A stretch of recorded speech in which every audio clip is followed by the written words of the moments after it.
Closing costs, what are they? Who pays them? And what the heck are you even doing? Let's talk about it. So in the state of Florida, the seller and the buyer both have closing costs. They're different, but they both have their own closing costs. So as a seller, you're typically going to pay the real estate commission. You're typically going to pay title company fees, title research fees, all that kind of stuff.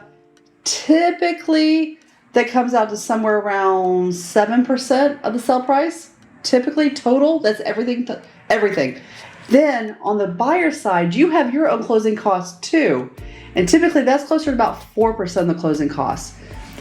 Different as they go, but the buyer and the seller both have closing costs. Now buyers, you will pay doc stamp fees, which is kind of like, let's just call it what it is. It's a tax, okay? They fancy it up, but it's just a tax.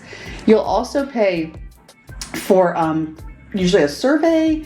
You might pay for an appraisal. You probably will pay for inspections. All that goes into your closing costs. Plus, you'll have title insurance, and if you get a mortgage, you'll have lender fees. So when it comes all said and done, it comes somewhere around 4%.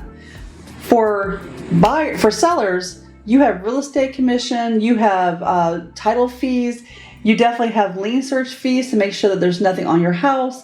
There's a lot of costs you have too. So both sides have costs. Now, what happens sometimes, the buyer might not have enough money to buy the house. And so they'll ask the seller, hey, will you pay both sides? Will you pay my side and your side? So sometimes we do that two ways. Either we just say yes as a seller because we want the deal done and sat on the market too long and it's time to make a deal, right? Or two, we raise the price of the house just a little bit and then pay for their closing costs. So in theory, they're just kind of financing their own closing costs into the loan, but we have to be very careful when we do that because it has to appraise if they're getting a mortgage. So we want to make sure that we always are within the range of the appraisals so that the appraiser can justify the price that we're asking. It's a little bit complicated. I'd be happy to have a conversation with you if you ever have any questions. Well, there's the scoop. Edna Wilson, your hometown realtor, as hometown as apple pie.